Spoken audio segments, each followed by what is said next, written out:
Good morning and vanakkam. In this video, we're going to be reading from Dancing with Shiva, Hinduism's contemporary catechism, written by Sadhguru Sivaya Subramania Swami, a richly illustrated sourcebook of Indian spirituality in question and answer form, exploring how to know the divine, honor all creation, and see God everywhere, in everyone.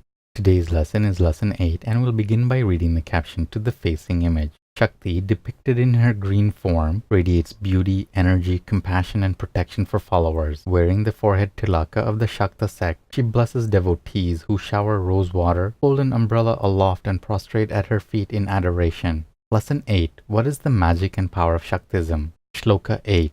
Shaktism reveres the Supreme as the Divine Mother, Shakti or Devi, in her many forms, both gentle and fierce. Shaktas use mantra, tantra, yantra, yoga, and puja to invoke cosmic forces and awaken the kundalini power. Om. Bhashya. While worship of the Divine Mother extends beyond the pale of history, Shakta Hinduism arose as an organized sect in India around the 5th century. Today, it has 4 expressions: devotional, folk shamanic, yogic, and universalist, all invoking the fierce power of Kali or Durga, or the benign grace of Parvati or Ambika. Shakta devotionalists use puja rites, especially to the Sri Chakra yantra, to establish intimacy with the goddess. Shamanic Shaktism employs magic, trance mediumship, fire walking, and animal sacrifice for healing, fertility, prophecy, and power. Shakta yogis seek to awaken the sleeping goddess Kundalini and unite her with Shiva in the Sahasrara Chakra. Shakta universalists follow the reformed Vedantic tradition, exemplified by Sri Ramakrishna. Left-hand tantric rites transcend traditional ethical codes. Shaktism is chiefly Advaitic, defining the soul's destiny as complete identity with the unmanifest Shiva. Central scriptures are the Vedas, Shakta Agamas, and Puranas. The Devi Gita extols, "We bow down to the universal soul of all. Above and below and in all 4 directions, Mother of the universe, we bow. Om Chandikayai Namaha." Good morning and vanakkam. In this video, we're going to be reading from Living with Shiva, Hinduism's contemporary culture, written by Sadhguru Sivaya Subramania Swami. 365 daily lessons based on ancient Vedic laws, disclosing how to approach family, money, relationships, technology, food, worship, yoga, and karma to live a truly spiritual life.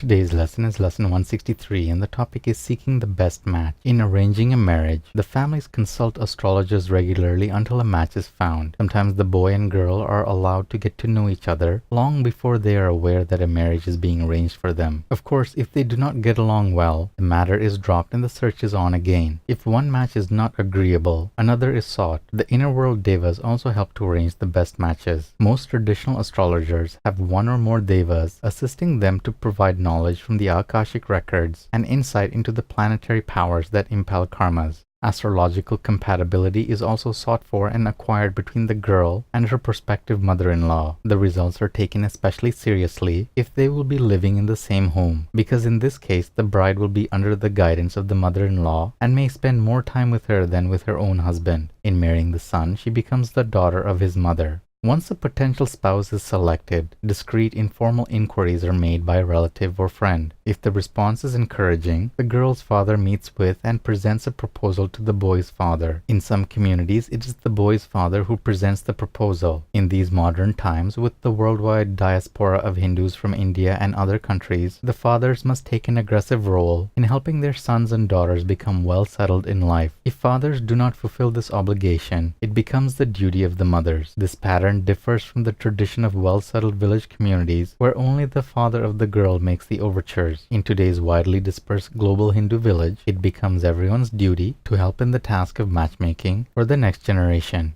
Once the union has been tentatively agreed upon, the families gather at the girl's home to get further acquainted and allow them to meet and discuss their potential life together. Of course, mutual attraction and full consent of the couple are crucial. After all the input from the community is in place, it is the couple themselves who must make the final decision whether to spend their life together based on their own personal sensibilities and judgments. They do have the right to say no. In recent years, we have found that an excellent way for a young prospective couple to gradually get to know each other before committing to marriage is through correspondence by email over a period of several months. The first and the last important factor for a good match is that the boy and girl must be happy and comfortable in each other's company. Sutra 163 of the Nandinada Sutras. Tithing's many blessings. Shiva's close devotees delight in the unfailing law that by tithing freely and wholeheartedly, with the consciousness of plenty, they become receptive to God's blessings and draw to them abundance and happy experiences. Om.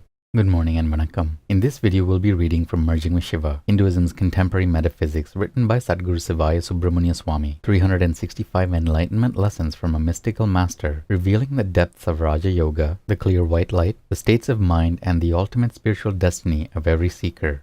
Today's lesson is lesson 163, and the topic is the mind's three phases. The totality of the mind is vast and complicated. However, it is helpful to look at the entirety of the mind in three basic phases: the instinctive, the intellectual, and the intuitive. The instinctive mind is easy to become aware of and experience. It includes the impulses of our physical body, our cravings, our desires, our digestive system, and our emotional mechanism that works through the physical body. The systems of elimination and blood circulation, and the regulation of the heartbeat are all within the instinctive mind. This phase of mind functions automatically or instinctively. It is as much alive in the animal kingdom as among humans. Man alone develops the intellectual mind and is responsible for its composition as he lives along through life. This phase is a mixture of man's instinctive desires and cravings, coupled with the knowledge he has gained from others and from his own intuitive discoveries. Within man's intellect, he organizes a vast amount of knowledge that begins to accumulate from a very early age. 90% of this knowledge deals with the externality of the world and mind itself. The intellect can consume most of man's time through an incarnation, and usually does lifetime after lifetime.